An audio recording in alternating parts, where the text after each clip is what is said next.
Hey, thanks for listening to Dragon Wagon Radio. If you're enjoying this show, check out DragonWagonShop.com and get yourself some sweet merch while supporting your favorite indie podcast network. That's DragonWagonShop.com. It's the greatest mystery in literary history. A divisive question with highly contested answers. Who was the writer behind the pen name William Shakespeare? Welcome to Don't Quill the Messenger.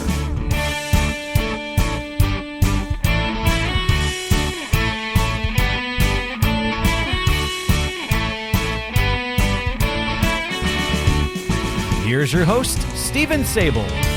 Welcome back, Quiller Nation. Hey, thanks so much for being here. You know, I'm always appreciative of all of you who support the program and who invite us into your living spaces twice a month, every fortnight. For this episode, my guest is a returning guest. It's been several years since he's been with us, but we're so glad to have him back. Most of you probably know him best as the world's most famous bartender because of 10 seasons he spent on ABC television's The Love Boat as the lovable character Isaac.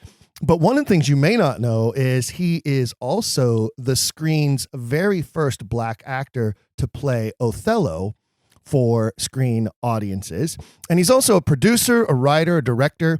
And we're here today to talk to him about some of the stuff that he has written. He is a Shakespeare aficionado and a fellow authorship doubter. Please welcome back Ted Lange. Ted, great to have you. Hey, Steve, I guess I am a fellow doubter, aren't I? You are indeed. And I think that one of your plays that you shared with me recently very much epitomizes your doubt, although I'm not sure you declare which camp you actually have decided to land in yet when it comes to the various candidates for authorship, but you definitely do not believe that it was Shakespeare of Stratford. That was very evident. The one guy. No, that one guy. I don't believe that. No, I can see that in your play. Yeah. Before we talk about that play, though, because I do want to touch on that one a little bit because it's so much fun, and I want the listeners to be aware of it. What I really want to talk to you first about, because we just opened with the discussion about you being the first black actor to play Othello on the screen. What I want to talk about is you've written a prequel to that play, to that story. Yes. And that's a very Othello. Curious, very interesting thing and it's getting some traction. You've had some live readings, you've had some staged performances that you've been working on. You've been able to preview it and sort of shop it around to places. Yeah. And I'm real curious about where that's going and the process that you went through in order to create that work. Okay, so I did Othello here in Los Angeles, in Hollywood. And after I did that, I did it at the Inner City Cultural Center back in '89. Wow, that's a long time ago.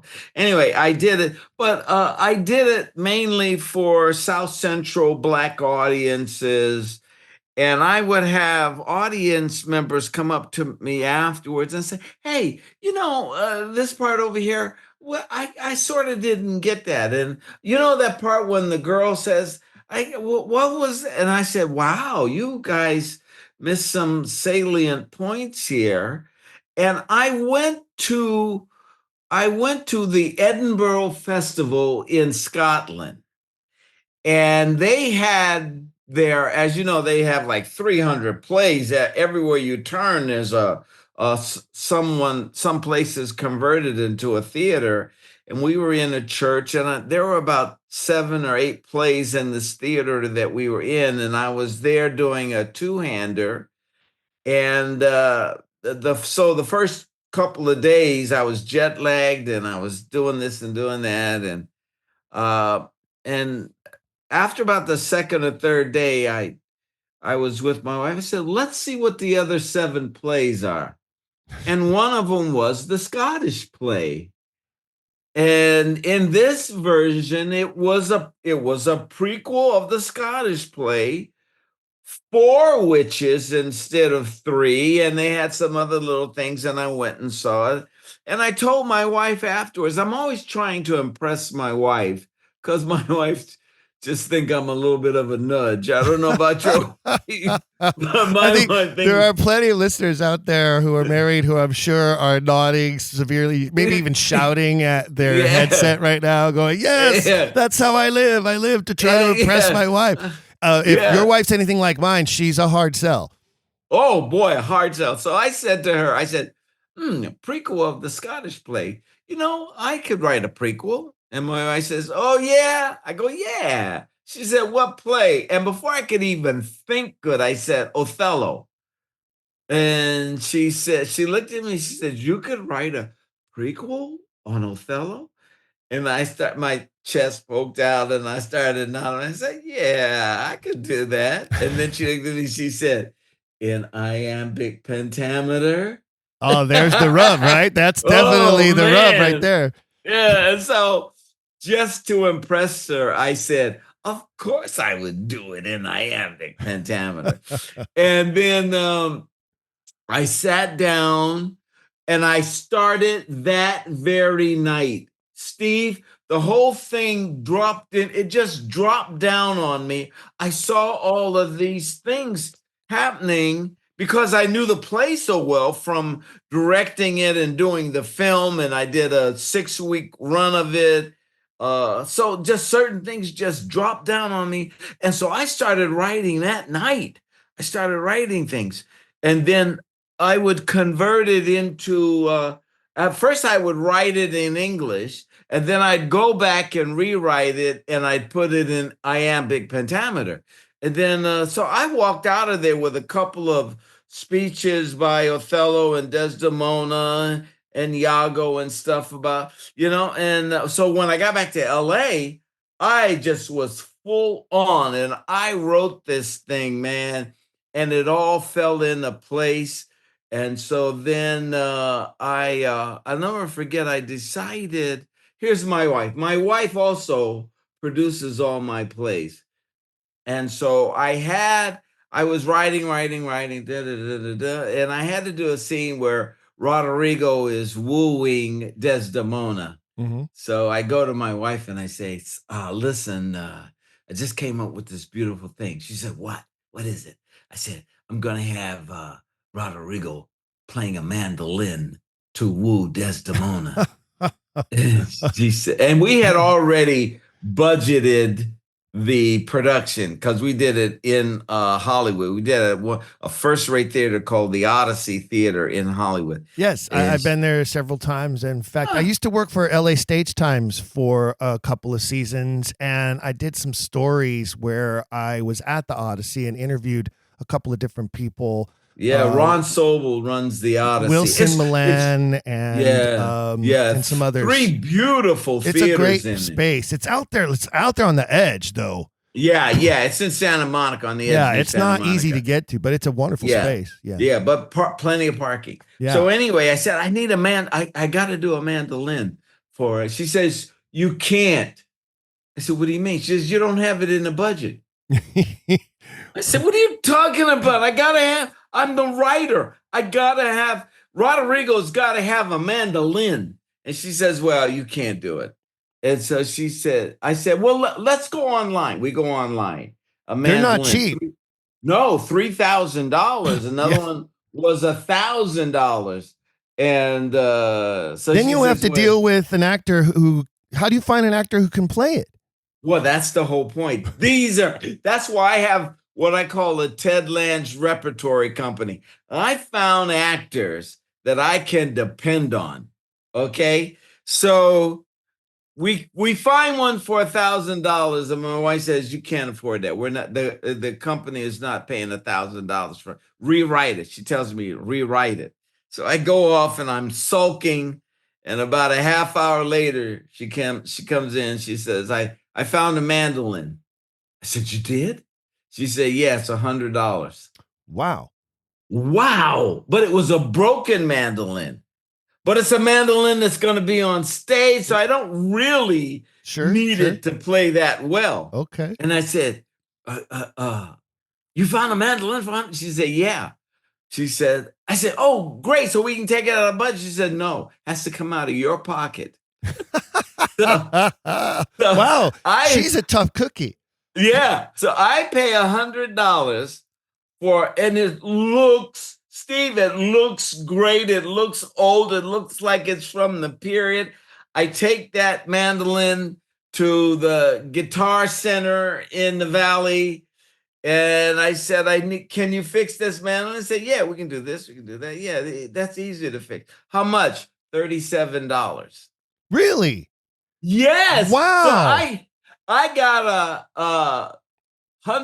I spent $137 to put this beautiful moment in the play. So then I go to the actor and I say, listen, his name is Steve too, by the way. I say, Steve, listen, I want your character to sing a song and play this mandolin.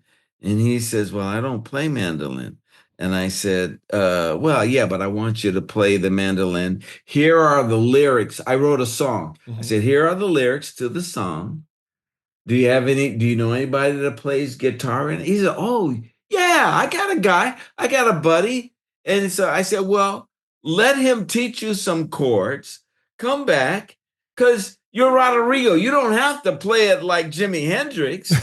You know, you just have to look like you sort of know what you're doing. I suppose knowing Rodrigo and his character, that's very much in character, isn't it? Because he's kind of like not the brightest bulb, obviously. No, he's not and the bright. He of course would try to woo her with the mandolin, even if he's not a very good player. Sure. Yeah, he's giving away his money to Iago, man. Right.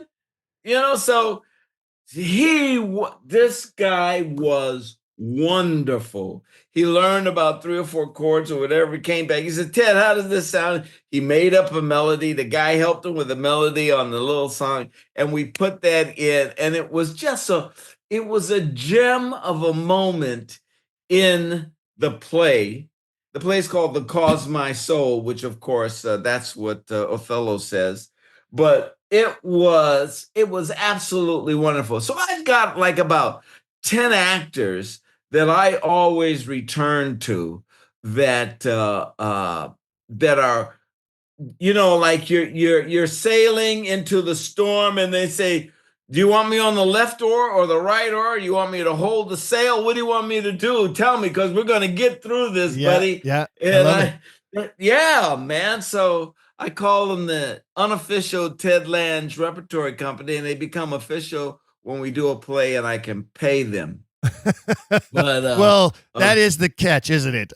You know, but isn't it amazing that artists can form together in a group like that and be so loyal to each other? And I always find, I mean, I have a company, obviously, and, you know, we're a Shakespeare company, and we have a good core 10 to 12 of us that are the solid core.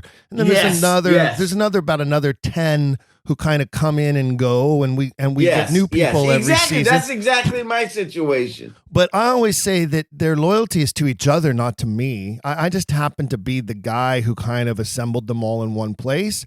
But truly, they're there for each other to learn and build and grow and collaborate together as artists and do great work together. And I just get to be lucky enough to guide the ship, as you pointed out. Yeah. Well, that is my situation, except I take credit because I'm trying to impress my wife. Well, see, my wife is one of mine, so she won't let me.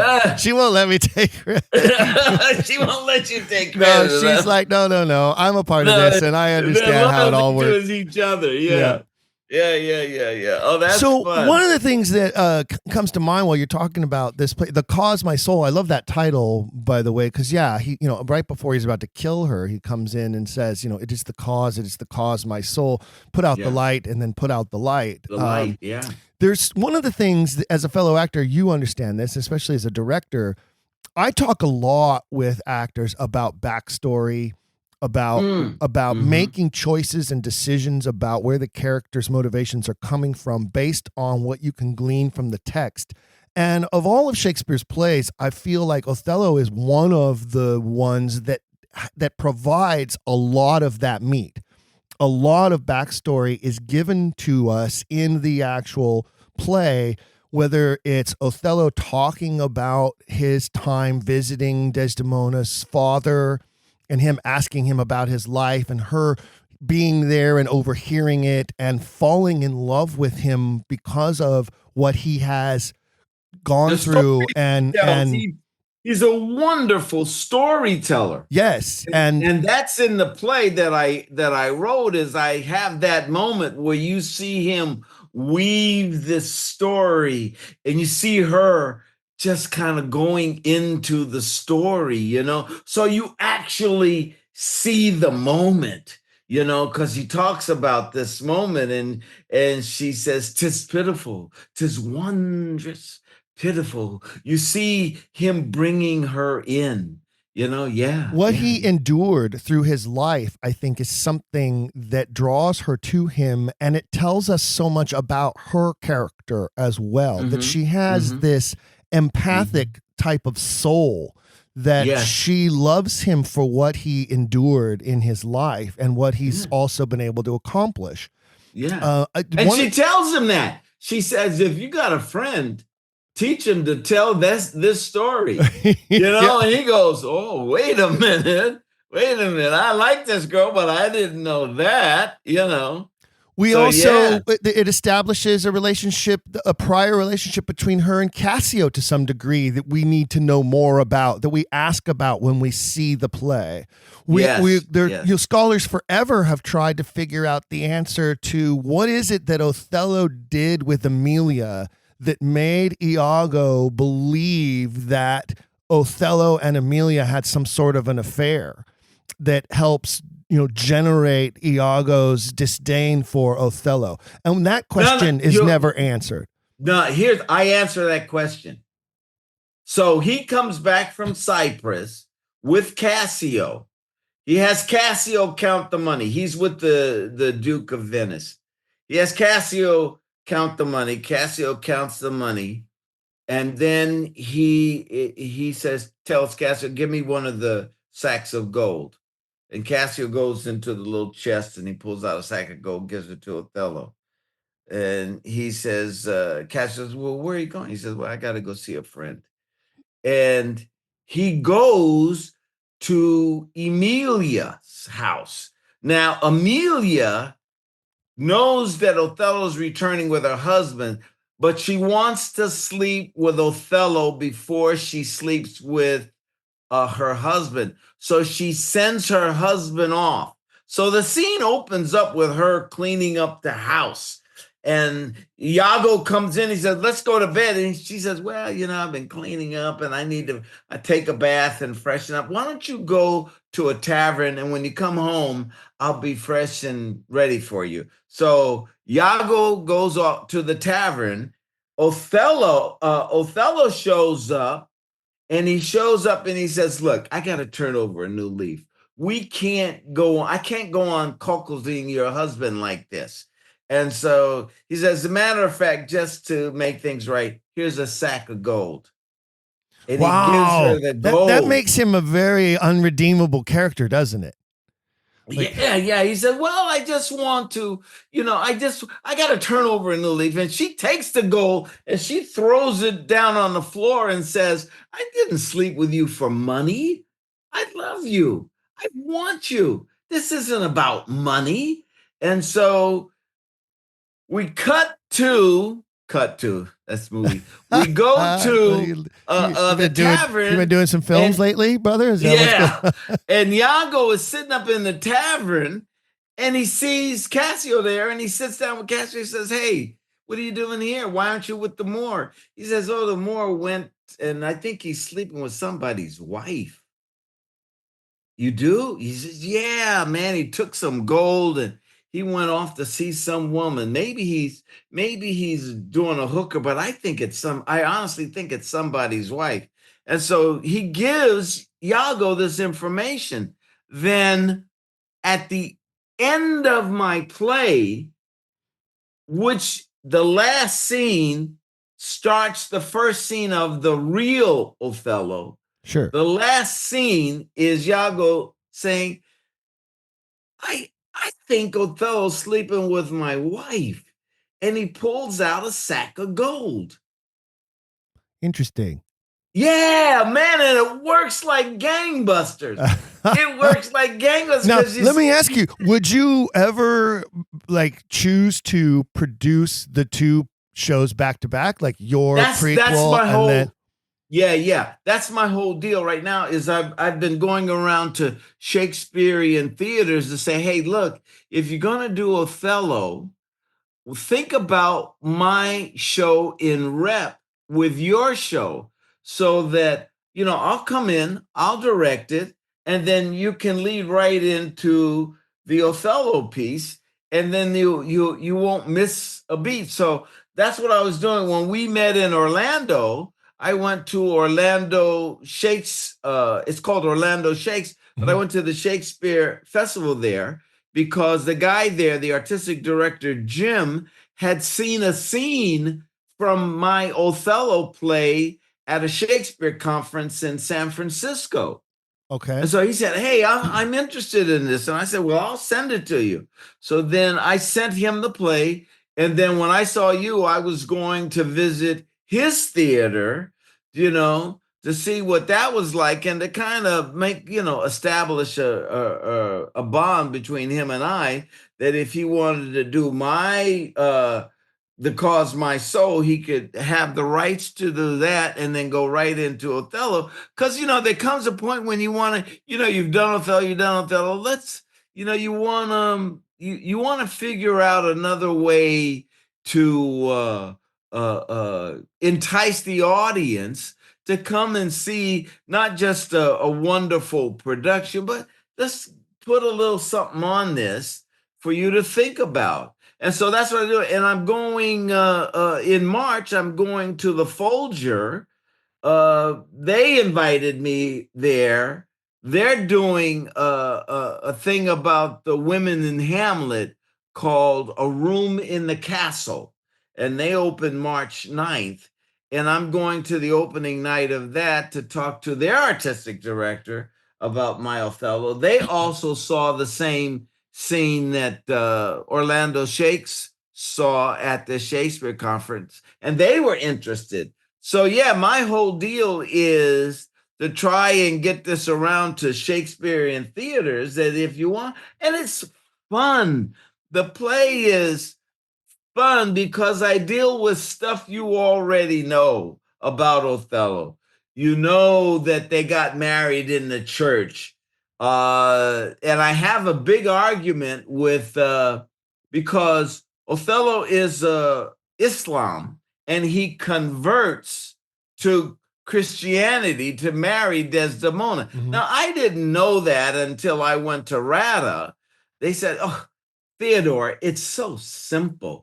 Of course, he's Islam. Well, the next time I really want your attention, I'm going to say, Theodore, now listen when I tell you this. Yeah. And so, but there's this wonderful thing. I have some Muslim friends.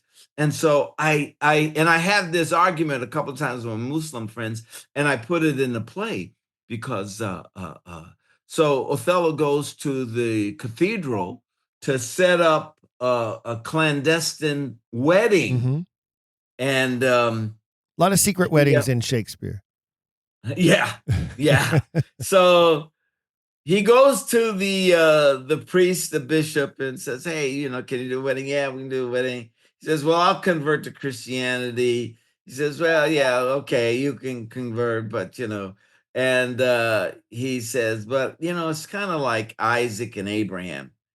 And Othello says, what do you mean, Isaac and Abraham? Well, Isaac, Abraham was going to sacrifice Isaac in the Bible. That's in the Bible.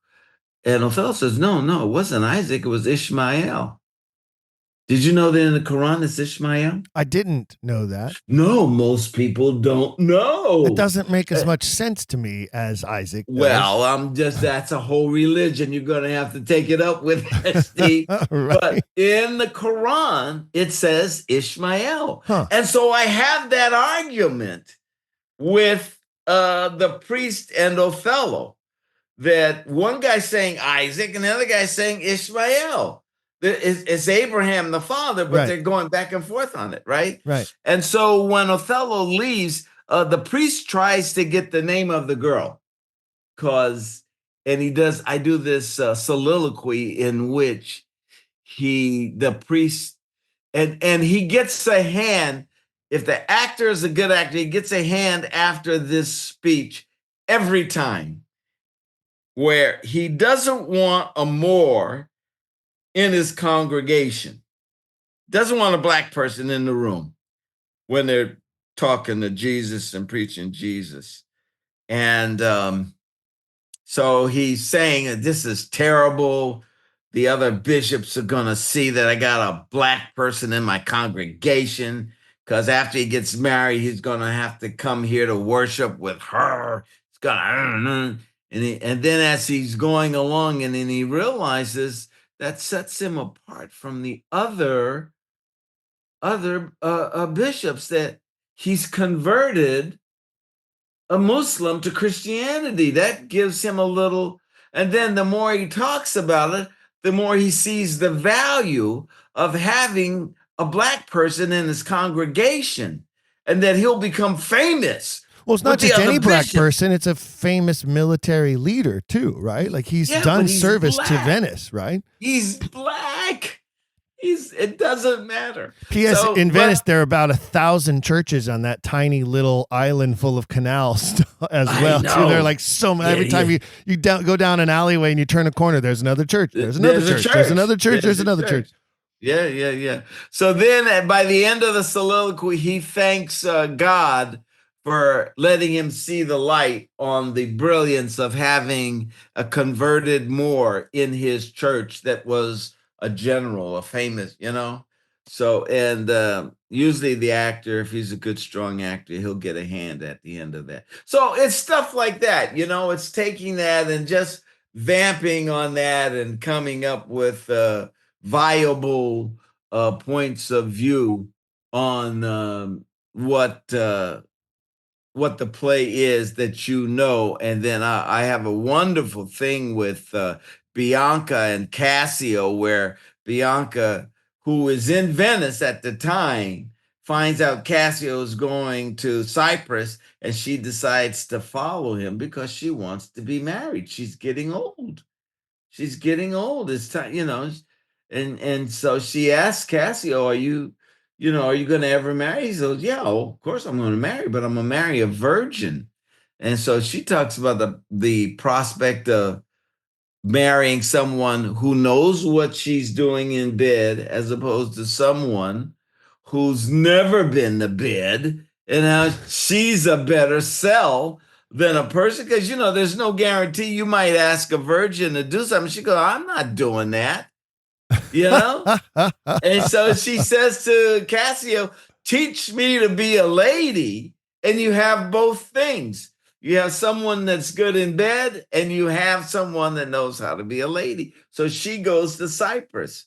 There are a lot of actresses out there who have played Bianca in productions of Othello who I'm certain would love the opportunity to play Bianca's backstory, because she's such a small character in the actual text. Almost a throwaway character. She's more of a stage convention than she is really fleshed out as a character. And so I think it's wonderful that you take that piece, because that's obviously there. And there's obviously a tremendous backstory between Cassio and Bianca. He's so dismissive of her in what we see in the original play that you have to wonder what relationship did they have prior to us coming on the scene. Yeah. Well, and she's the person serving Iago and Cassio at the tavern. Oh, interesting. Well, sure. Of course. Why not? Yeah. So, and he's dismissive of her in that scene, and they talk about, their relationship, She's sort of very much like a Margaret character from Much Ado About Nothing, the servant girl who is trying to attach herself to an officer in the army in a way to sort of, rise up above her position. It reminds me of that old Richard Gere, Lou Gossett movie, An Officer and a Gentleman. Yeah. Where the women like purposefully live near the base in order to try to attach themselves to an officer candidate so that they can become an officer's wife and, rise above their lowly position. It's very similar. I wrote a pilot for Lou Gossett. For what? I wrote a pilot for Lou Gossett. He and I would meet at his home in Malibu. Then we'd go out and have lunch. And I'd tell him horror stories of Hollywood. But his horror stories were always better than mine.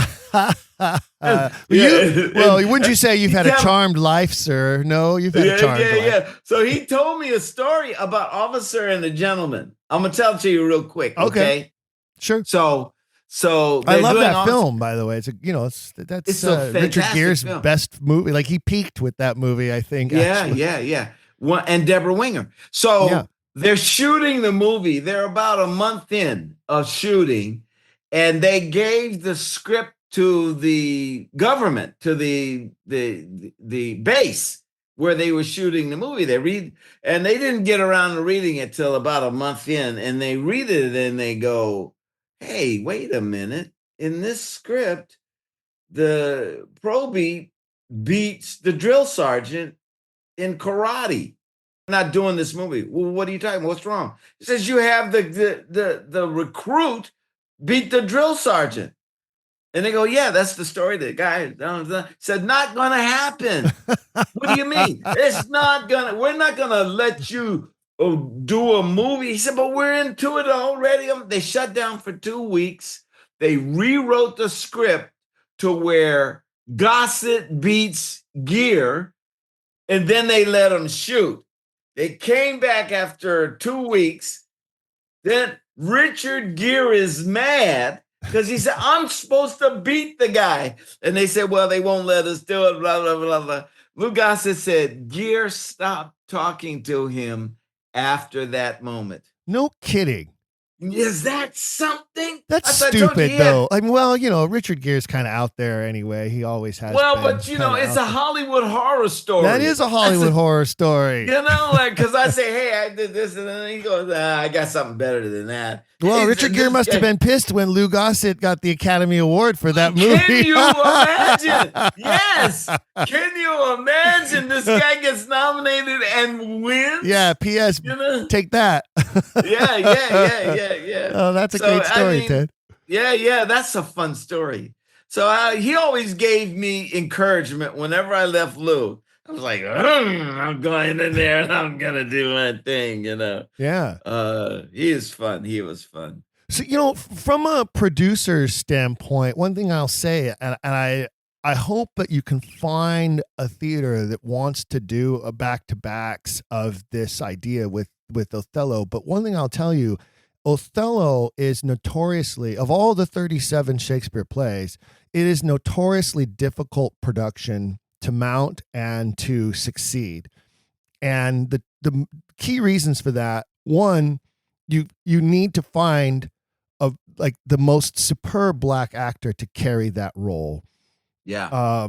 And that's not to say there aren't superb and fine black actors, but let's face it, Shakespeare culturally is a white form of art. And it's only been in the last, say, 2 decades that we've had a lot of black actors who have chosen Shakespeare as an area of study to perfect their skills. It's not that they can't do Shakespeare, obviously, duh. It's that they never chose Shakespeare. They're choosing to do vehicles that are more black-centered, like August Wilson, for instance, etc. Right? So it's harder to find a trained Shakespearean actor who can handle that type of a role. It's less difficult now than it used to be, because now more and more Shakespeare's colorblind. I've always said this in every production I've ever been associated with. Nobody cares. You could have 4 sons of Henry IV and they could all be a different race and the audience doesn't care. That doesn't matter. It's just that notoriously actors of color have sort of stayed away from Shakespeare up until, say, like the last 2 decades. So that makes it really tough. The other thing I found... Wait. You got to have a director that knows the text. It's like, I remember you teaching about It Is the Cause. You said Shakespeare directs you with the text. You remember that? Mm-hmm. You talked about this one time. that you slow down when you get to it is the cause, because it's single syllable words. Exactly right. And Yes. the director has got to know that, as well as the actor knowing that. The director has to understand that you can't rush that speech. It is the cause. It is the cause. You can't. No, you can't do that. So you've also got to have a director that understands what Shakespeare is saying in his text. And that's something that you know, and that I had to learn, by going over there to England. I had to learn that because the guy said, hey, well, don't rush this. What do you mean? No, it's single syllable words. It is the cause. I said, oh, yeah, you don't rush that. And repeated lines too. You have to give emphasis it to is repeated the lines. cause, This guy my never soul. repeats lines without a purpose, right? Like that's Yes, Shakespeare. yes. When he writes, he never repeat. He's got 30,000 words to choose from.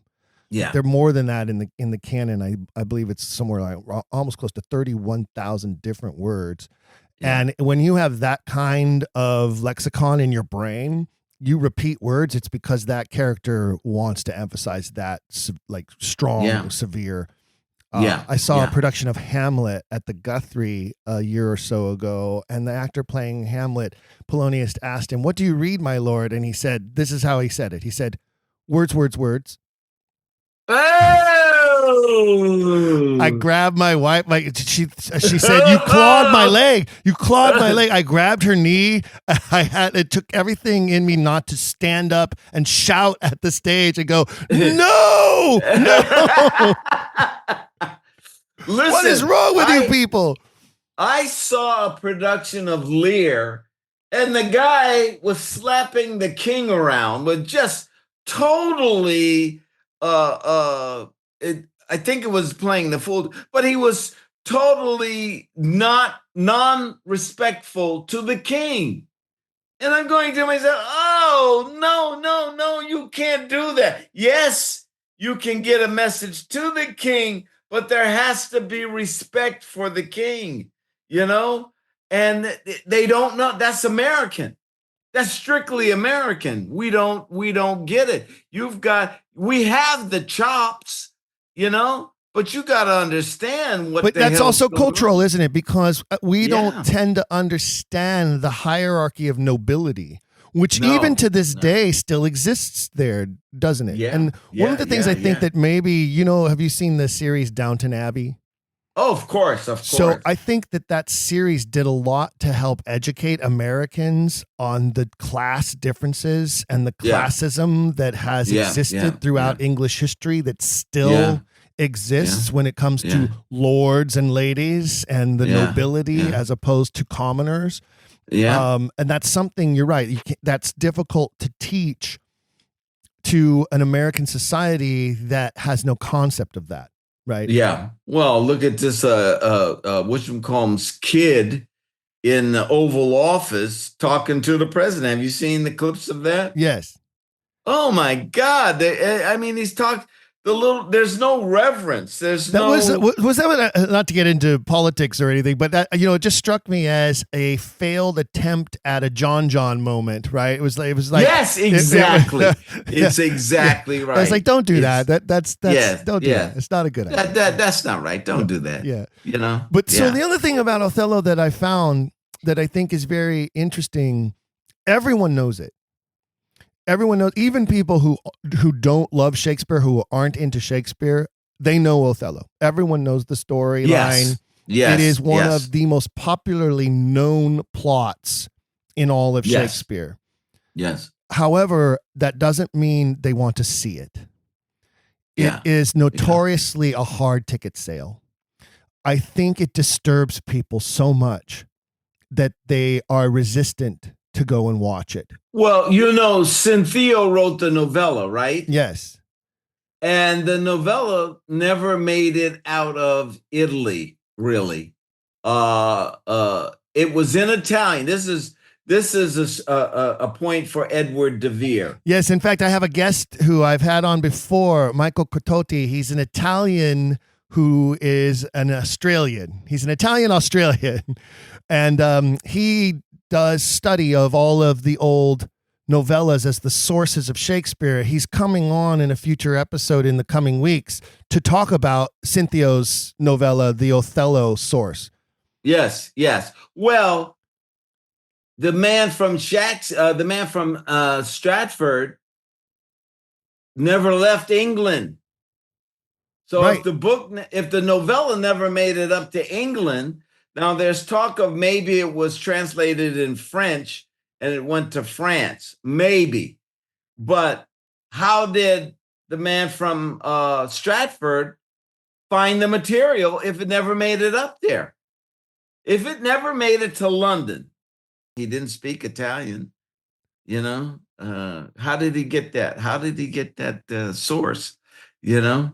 So everyone agrees it comes from that novella, but they stop right there and they don't go on to say, well, the novella never made it to London. How is that possible? So yeah, that's one of my little things. And it also, again, it wasn't one of Cinthio's like more favored works. It's not about the quality of the writing. It's a wonderful novella, and it's obviously great source material.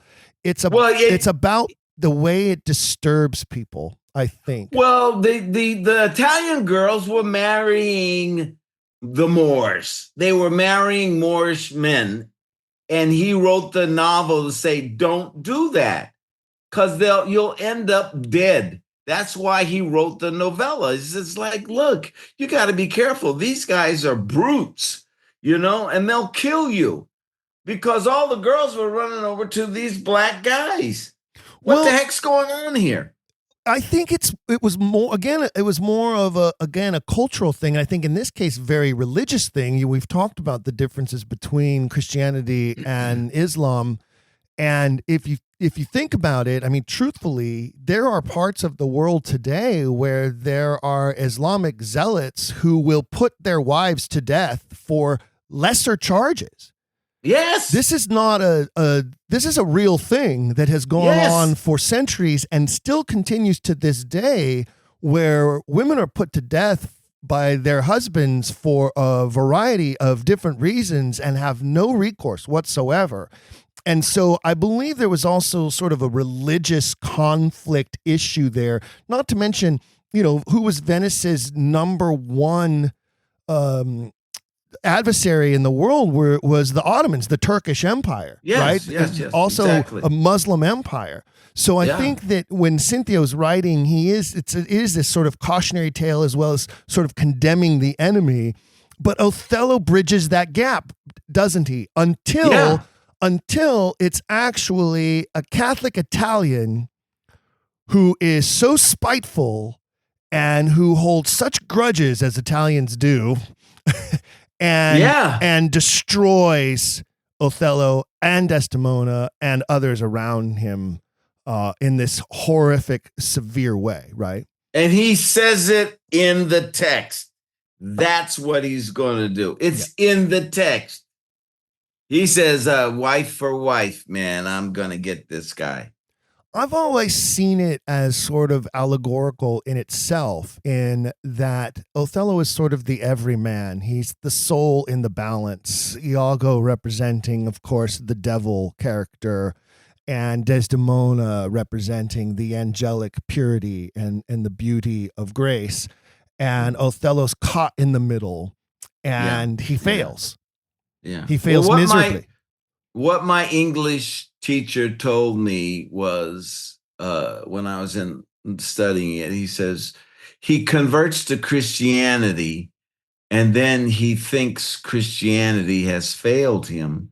So he goes back to Islam and he has to kill his wife, and he doesn't want to, but he says Christianity, from what he garnered from Iago, Christianity has failed him, so therefore he must return to his proper religion, Islam. And that's why I have that big debate in my play between, there's actually two different trains of thought about Abraham and his child. One is Isaac and the other is Ishmael, So it's fun. And if you know that, uh, uh, it's I'm extemporizing on issues that are in the first play and putting them in my play. And if you know the first play, if you really know the first play, you're going to have fun with my play. Now, let me circle back a little bit to what you're talking about when you told Mary, I'm going to write it in iambic pentameter. What of it? Yeah, right. And I did it very confidently. You would have been proud of me, Steve. but the original play isn't all in verse. There is some prose. Obviously, I've always said that when you look at the canon as a whole, there's a reason our author chooses to make, and I believe it's true, Othello is the most eloquent speaker in the entire canon. Yeah. Hamlet is the smartest character. Yes. Othello is the most eloquent character. Yes. Although he says he's not good at speaking. Right. Well, that's his, I'm not really good at this, but this beautiful language that comes out of him. And I believe that that's one of the author's points. Yeah, here's this character that you are supposed to believe is so brutish and so primitive and so beneath us white Christians. But he's the most eloquent, most beautiful, most prolific speaker of all of my characters, of all 234 speaking roles in the entire canon. This guy. And I think that's another little, it's a laced in message to the entire canon that you can find through that character. But I also feel like, where was I going with this? I just got so caught up in Othello's beautiful language.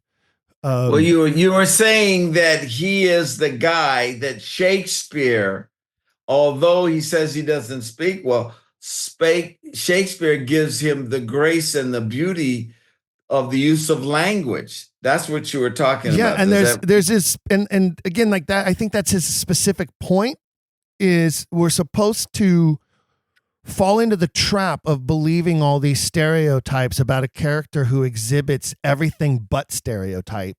Yes. Until the very end. And he uses it. Othello knows that. I don't speak well.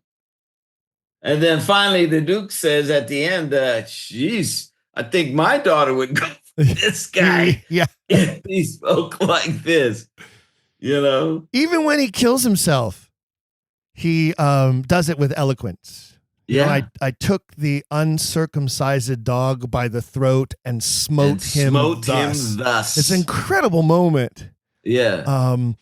I recently, we were in Italy about a year and a half ago. Many of the listeners have probably already heard me tell this story before, but we saw a production of Othello in Rome, in the park, Shakespeare in the Park. Oh, lovely. And Rome has this big, beautiful park, and I can't think of the name of it right now. It escapes me, but it's basically like their central park, right? And they do Shakespeare in the Park. And we ended up, by chance, really, because I bought the tickets months in advance online, and their seating chart was weird because the theater's going through renovations, and so it was an outdoor configuration, and I didn't know that we'd literally purchased the 2 front row center seats until we arrived, and we're trying to find our seats, and they guided us right to the front. We literally split center, my wife and I, right front row. Wow. We could look up the character's nostrils, from the seats up to the stage. And the entire thing was in Italian, of course, because, it's Italy. They're not going to do Shakespeare in English. It was the most. But you could follow. You didn't have a problem. Oh, of course not, because when you know the play that well, and I've played Iago on the stage, so especially his monologues, I know what he's. I hate the Moor. I know what he's saying. That doesn't matter that it's in Italian. Yeah. They were brilliant. They were magnificent. I've never seen a better production of that play ever in my life. It was so. Wow, it was so magnificent. And at the end, and this is where I'm going because I'm curious how you feel about this. At the end, in that final scene, when he strangles her, it was visceral. It was violent. It was frightening to watch. The stage combat, even though I know it's stage combat and it's so well rehearsed, she fought him like an animal struggling to live before he finally overpowers her and smothers her. Yeah. And again, I think that's something that is so uncomfortable for people to watch. And I think it's one of the fears that audiences have about seeing the play. Yeah. Well, you have to go there as the character. The character has to lose it. And that plays against him not wanting to do it in that opening speech. It is the cause, But and she's saying, kill me tomorrow. Don't kill me tonight. She knows if she can get him to hold off and he loses it, that's just that has to be. That has to be. That's that's what makes it a tragedy. If he could only have waited a couple of. The other thing is Amelia. Amelia, do you remember when he says, "Give me my handkerchief," and Amelia's standing right there, and she says nothing. Yeah, that's what makes me think Amelia slept with Othello, because she's standing there. And he's raging. I want my handkerchief. Give me my mother gave me this, and it's silkworms. And Amelia keeps her trap shut. And then she goes, well, I don't understand men. Me. I don't understand. And then at the end, Amelia comes through and tells the truth. Well, it's a little late then, isn't it? Yeah, definitely. Well, I think in that moment, Amelia has already claimed that she basically warned Desdemona, this man isn't all you think he is. And here she is in this moment where she gets to be proven correct. And that's why she holds her tongue, right? She can then say, I told you, look how jealous he is. Look how he can be. But in my play, I also made it class that Desdemona was upper class, Amelia was lower class. She's married to a soldier, and Desdemona is high society. And so I have this scene where Emilia brushes Desdemona's hair, and you see the two sides of society locked in both women. That here this girl is, why does this little young girl get to have the guy I like? Although she's young, she's beautiful, she's blonde, she's gorgeous, she's sophisticated, and I am this dark-haired, swarthy Italian girl. So there is that contrast also, society, so that when the guy walks around asking for his handkerchief, the servant girl is right there, not smirking, but kind of self-satisfied, standing in the background watching the whole thing, man. Does your play include the moment when he first gifts her the handkerchief? Yes. Because we don't see that. We hear about it. He says to you, he says to her, where's that handkerchief I gave you? Yeah. I also put it in the movie. In the movie that I did, on their wedding day, you see her give her the handkerchief. I did that in the film so that it would help me when I got to the moment. And same thing with the play. Yes, he gives her the handkerchief. Yeah. I think that's an important backstory moment. That is a real important. Right. That's yeah. In fact, if you were doing a film version today, you might even include a little flashback moment without dialogue that shows this Egyptian giving the handkerchief to Othello's mother. Yeah. Right. While he's a little boy, and he sees that, right? He sees that exchange, and then later on he ends up with it. Yeah, that's a wonderful deal right there. Yeah, excellent. Because he says that handkerchief was to my mother given by an Egyptian. I believe he says There's magic in the web. There's magic in the weaving of it. Yeah. So that's a great moment. What about the moment when Cassio is selected to be lieutenant over Iago? How do you deal with that moment? Because that's not in my play, but you do see because it doesn't happen until later.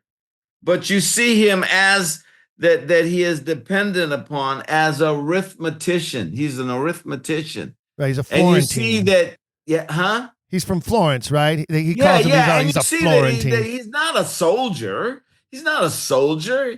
He counts money. That's why Othello says, "Is all the money there?" And the guy goes, "Yeah, all your money's here in this chest." He says, "Okay, give me a bag." He takes a sack of gold and he goes to see Emilia, So no, you see him and the fact that he's not a soldier. I have a scene where he can't even put on his sword correctly, and Bianca does it. Because Bianca's been with so many soldiers. She said, no. Here, he's getting ready to go to Cyprus. He says, I have to go to Cyprus. And he's putting on a sword. She said, no. And she puts on his sword. Is there any foreshadowing in your play of Cassio's inability to hold his liquor? Not really. No, not really. You just see him drinking with Iago. They're drinking. That's something that I think you can do in the playing of it, though. Yeah. That's something I think, because you see them both in the tavern and they're sharing stories and he's hitting on the girl and this and that goes down. Yeah, no, that's something you can do in the playing of it. Because he's obviously very aware of his weakness when it comes to alcohol. Reputation. Yeah. Reputation. Yeah. Iago, somebody fucked me up. Yeah. Yeah. No, it's fun, but there are little as we like to say, Easter eggs in it for people that know the play. Well, that's a great segue, because I want to, with the bit of time that we have left, I want to shift gears and talk about your other play that you recently shared with me. Shakespeare. The Spirit of John Henson? Shakespeare Over My Shoulder. Oh, Shakespeare Over My, yes. Oh, yes. Yeah. Yes. Because we sort of teased that at the beginning, and I do this all the time. My listeners will write to me and they'll say, at the beginning of episode 142, you mentioned that you were going to get to A, B, and C, and then by the end of the episode, you never did. And so I'm really bad at that. But we did tease that you have another play that you wrote that is about the authorship mystery. Yes. And I want to just chat about that for just a bit, because it's a very intriguing, interesting piece of theater that you've created, mainly because you created it during COVID. Yes. And it really does sort of hold that COVID signature upon it, with it occurring during plague time.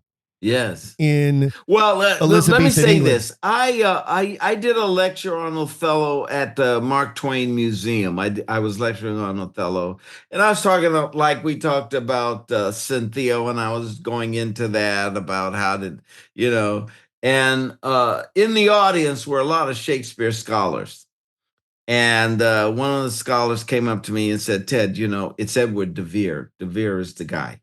So really, here's my book. Read my book. I said, "Oh, wow, thank you very much." Then another guy came up to me and said, Ted, it's Marlowe. Forget these other guys. I said, "It's Marlowe?" They go, yeah. Here's my book. Read my book. So I got like 3 or 4 books from these Shakespearean experts, and they each have very valid explanation on why it's their guy. Mm-hmm. And so then I said, well, what if I wrote a play that included all of those guys? So I wrote this play, Shakespeare Over My Shoulder. And what it is, it takes place in a tavern. And De Vere's in the tavern. He's talking to Francis Bacon, and he wants to say something because, they're getting messages to the queen through their writing, and Bacon says to De Vere, you can't say that. You cannot tell the queen that and put your name on it. And so he says, well, I got to find a beard, And meanwhile, this young 30-ish guy comes in and says, hey, you're De Vere. I saw your play. Hey, if you ever need an actor. And he's standing over De Vere's shoulder saying, let me audition for you. I really love your work. I love your writing. And then Marlowe comes in later. Shakespeare goes off. He has a beer. He comes back. He said, oh, you're Marlowe. I really like your work.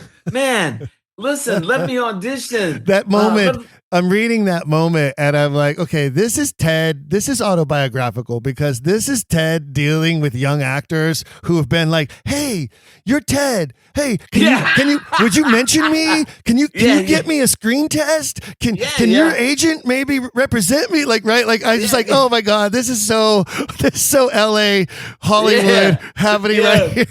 And my whole thing is, this shit hasn't changed since the 1500s. No, this is how they do. I know.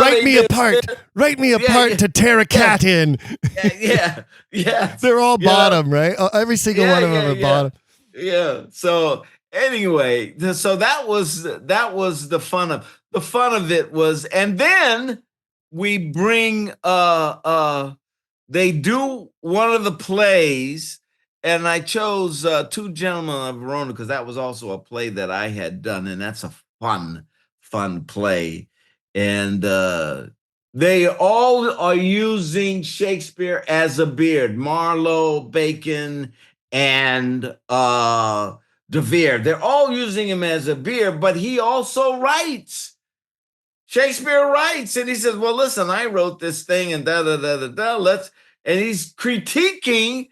And you've had that where the guy critiques your shit, and you go, "Hey, man, just shut the hell up and say your line." Well, no, but the thing and the thing and the thing, So I put all of those things in this play that if you've ever done theater, you're gonna bump into. You're gonna bump into somebody that thinks he knows more than you about whatever it is you're doing.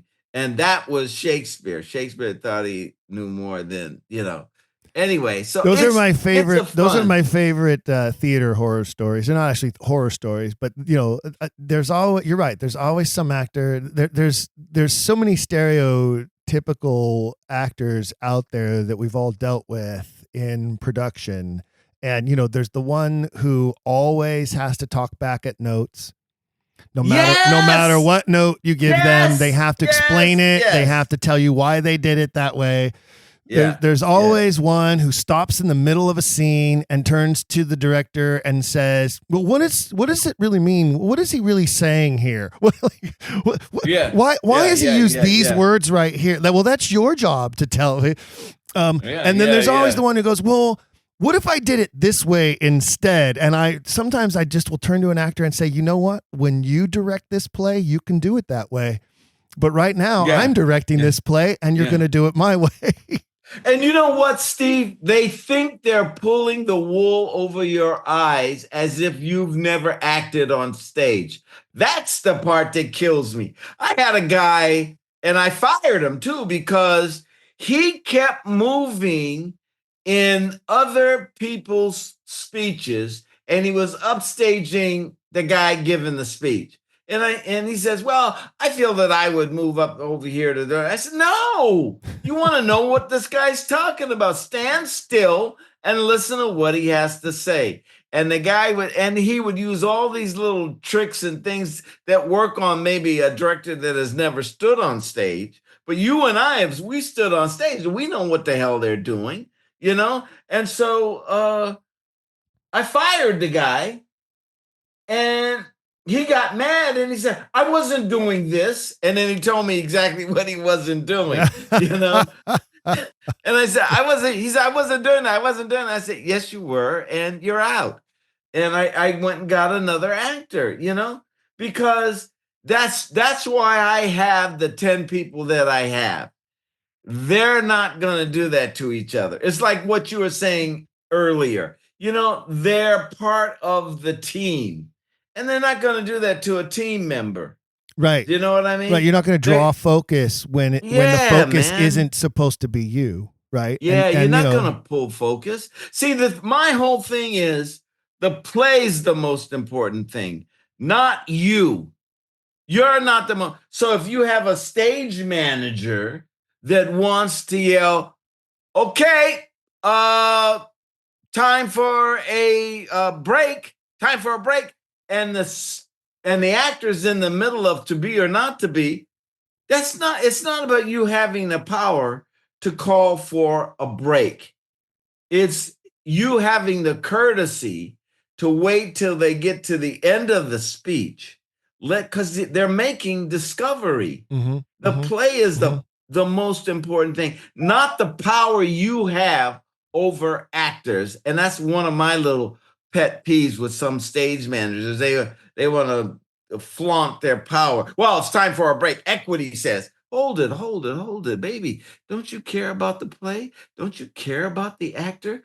Don't you care about us doing the best that we can do? And you want to call a recess?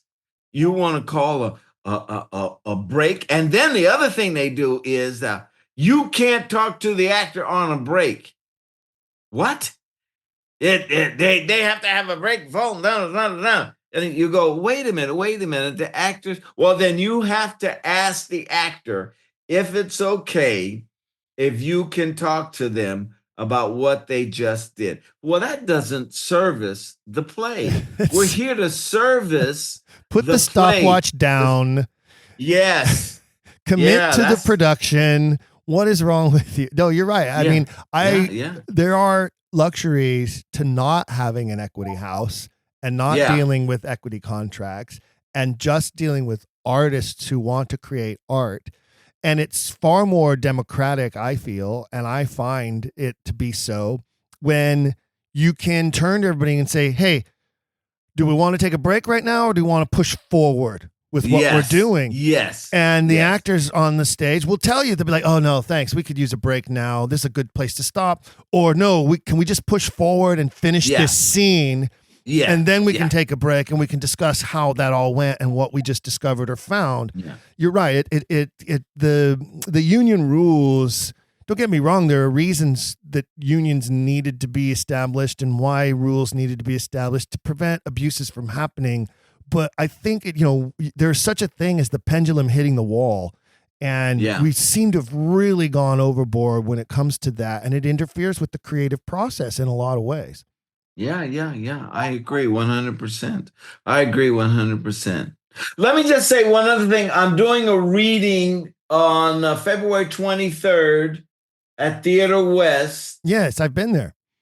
3333 Cahuenga Boulevard, which is just a few blocks beyond the Hollywood Bowl. Mm-hmm. I wrote a play about the first president of the United States, and it's not George Washington.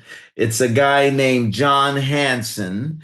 And my play is called The Spirit of John Henson. And it tells you how they got to George Washington, but they started with John Henson. And there were 7 other guys after John, one of them John Hancock and John Jay. They were all presidents for a year. And when Washington came in, that's when we started talking Constitution and all this other stuff, because Henson was the president of the Continental Congress, Confederate. Right? Huh? Was he was the president of the Continental Congress? Yes. And president of Congress. Yes. Well, it was the United States. So they had just they decided to call themselves states, and they were the Confederate States. So the states had all the power, and they went to Washington and said, okay, we want you to be president now. He said, no, I don't like the system you're under here. That was the Articles of Confederation, right? And Articles of Confederation. Yeah, total disaster. That was a terrible draft document. Yeah. And that's what the South went back to. The South said, well, we're going back to that. Well, it didn't work the first time. We don't think it's going to work that time. And that was the problem Jeff Davis had, is because he would say, hey, here's what we're going to do. And they go, nah, we're Georgia. We're going to do it this way. So that's what my play is about, because most people don't know about the Articles of Confederation. John Henson was a president. He lasted for 1 year. He did certain things to solidify the United States of America. And then when they got to Washington, Washington's kind of nailed everything down and said, here's how we're going to approach Hamilton, Madison, I need you to straighten this out. Give me a constitution. And they said, okay, boss. Well, how fitting, Ted, because this episode, as listeners are finding it, releases on George Washington's birthday. Yeah. And it is President's Day week, which began as a celebration of George Washington's birthday. And then we were also celebrating Lincoln's birthday. And everybody said, oh, we'll just combine it all together into one big President's Day holiday to celebrate all the presidents. But it really still commemorates Washington's birthday. So very fitting tie-in there. And wait, one other thing, Steve. Yeah. I wrote a play called Let Freedom Ring, which is about George Washington's birthday, 1846, when they rang the Liberty Bell and it cracked, 1846. And what that play, that's the play I was telling you where I fired the guy because he wouldn't listen. All right. But he was cracked, apparently. Yeah, he was cracked. He was cracked if he thought I was going to stand for it. Anyway, that play, Let Freedom Ring, is available on Amazon, and it's about 5 guys that steal the Liberty Bell and they drop it, which causes the bell to it causes a little crack, so that when they get it back into the thing to ring it, the belfry to ring it, the bell cracks. And so that's a comedy, but that's a fun comedy. It's got some serious moments in it, but that's a George Washington, because the Liberty Bell was cracked on his birthday in 1846, and they stopped ringing it. Okay, I am very well known for doing in my episodes with my guests, now I'm going to throw a nugget at you of a project I think that you would be perfect for. I think you need to write a one-man play that you can write, and maybe you'll need an outside director to direct you in it to perform. A one-man play as Billy Lee. Oh, telling Billy Lee's side of the story of the Revolution and serving George Washington through the entire 8.5 years of the Revolutionary War. Oh, that is a good idea. Thank you. Most people don't even know who Billy Lee is or how important he was to the forming of this nation. Most people have never even heard of his name. Yeah. There are paintings of Washington that include Lee in the painting, though. Yes. And he was his right-hand man, literally. He began as a slave. He began as Washington's slave. Well, he was his riding buddy. They used to ride horses together because Washington was an excellent horseman. Nobody could keep up with him. He became literally his personal assistant, his valet, his confidant, his bodyguard. He was his bodyguard. There are stories of Lee literally standing in front of the shots coming to try to protect Washington. It'd be a great one-man monodrama.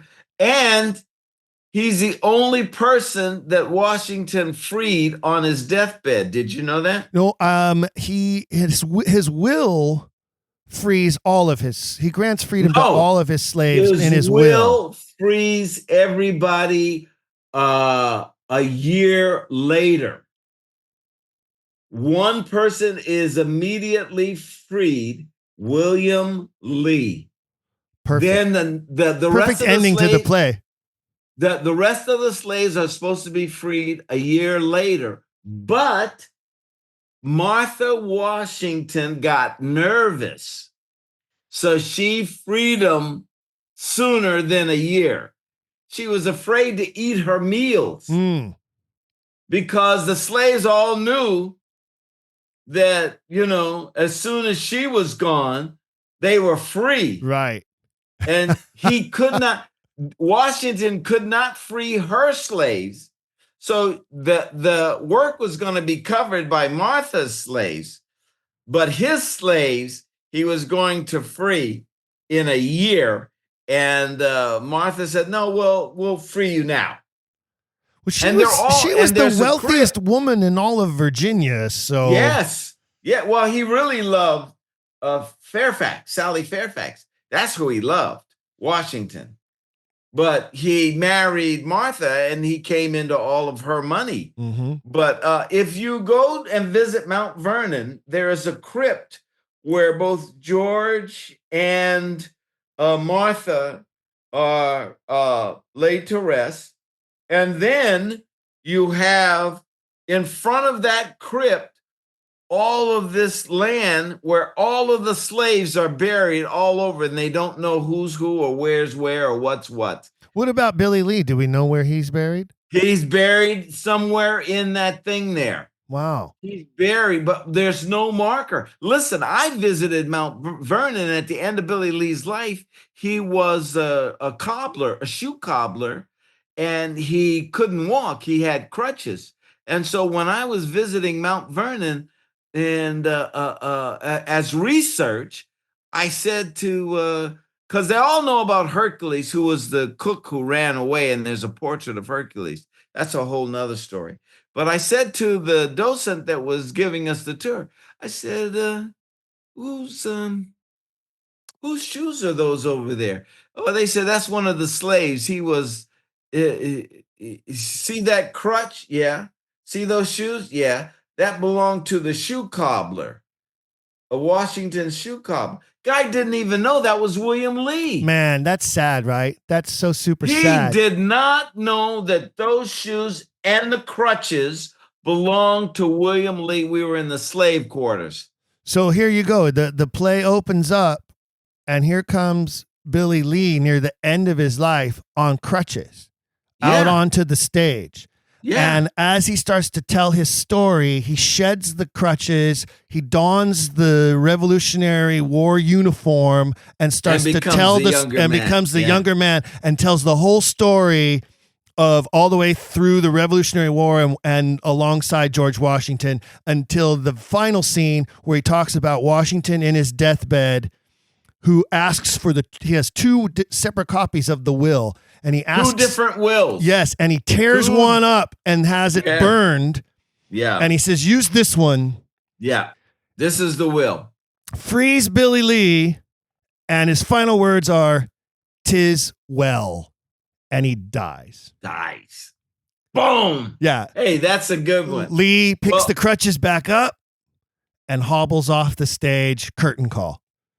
I will write it if you write about King James the First. Oh boy! Oh, it's the dueling challenge. Tell your audience, King James the First. That was actually the most previous episodes, so they've heard. Oh, they know about it. They know a lot about it. Yeah, okay. yeah. He definitely needs to have his own miniseries. He has a story, man. You does. could write that. You could write the hell out of that. Yeah. All right. Well, there you go. The challenge is on. The challenge is on. Awesome. You know? Well, listen, I hope that the reading of The Spirit of John Henson goes well at Theater West. It's a great venue, and I'm sure the people there are delightful to work with. And I hope you have a really good turnout for that. But more importantly, I hope that you find somebody who bites on the wonderful piece of bait you have hooked out there with "'Tis the Cause My Soul." And what a wonderful thing that would be to see that play performed and then a production of Othello, maybe, back to back nights, alternating nights in repertory would be great. And if that happens, I definitely will jump on a plane to come. And I will send you the message. If that happens, I will send you the message. Okay. Well, I'm sending you all the positive vibes I can to hope that comes to fruition for you, because I think that would be an awesome thing to see and have happen. Yeah. So that's fabulous. Okay. And in the meantime, I wish there were a way. I would like it if you could figure out a way to put Shakespeare Over My Shoulder somewhere where listeners could find it and read it, because talk about something that the Quiller Nation would just thrive on and love to read. It's fun, it's witty, it's silly in places.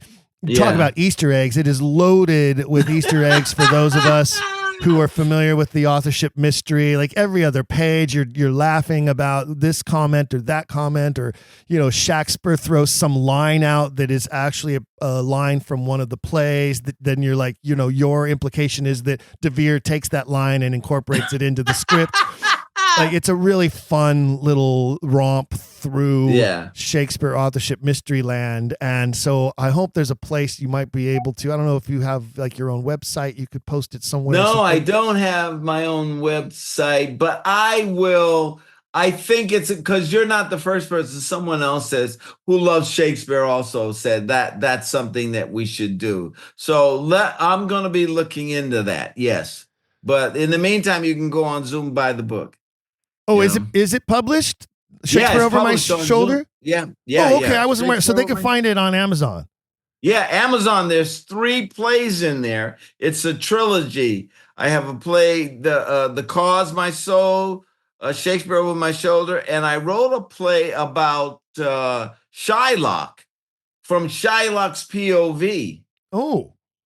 Yeah. Well, that'll have to be another episode in the future that we can talk about. Yeah. When Shylock walks into Merchant, it's the Merchant of Venice. When he walks off the scene in Merchant, he walks into my play. Interesting. As a newly converted Christian. Yeah, his best friend is Othello. And they talk about being immigrants. They talk about being immigrants in Venice. That's an interesting concept too. Yeah. And Othello says to Shylock, "Hey, I think I met this girl." Shylock says, "Don't do it. Don't do it. Don't do it. Stay away from those Christians. They're crazy." Yes. You don't want a Christian girl. Trust me. Find yourself a nice Jewish girl. You'll be happy.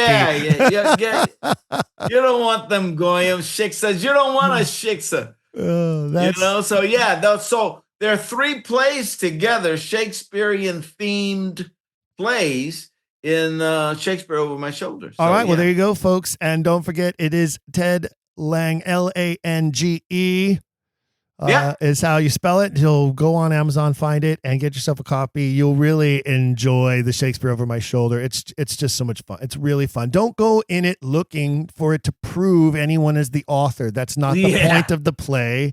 The point of the play is to have fun with this mystery and to tell a story, sort of a what if type of fantasy story that is just really fun, especially for those of us who are in the know, as it were. So, thank you. Well, thank you, Ted. It's been wonderful as always. We'll have to have you back again in the future to talk about Shylock. That'll be another great conversation. But keep us posted on your progress and what's happening, all right? All right, will do. All right, very good. There you have it, ladies and gentlemen, our friend Ted and his wonderful adventures. Don't forget all things Quiller in Nature at the Quiller Nation website. Don'tQuillThePodcast.com. That's where you can subscribe to our email list if you haven't already done that. Remember, we don't share it. We don't overuse it. It's just to keep you informed about what's going on with the podcast. Go to our Patreon page to learn how to support the program. Those of you who are already supporters, we appreciate you so much.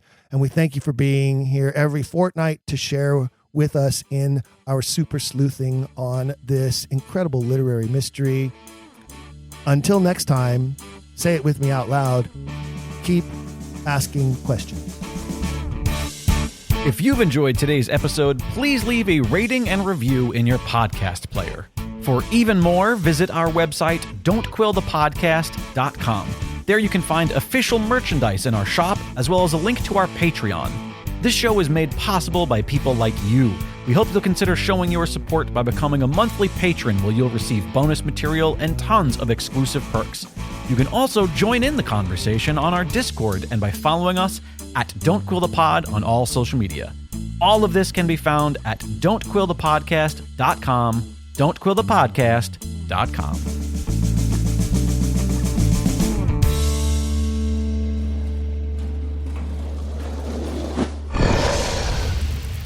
It's Dragon Wagon.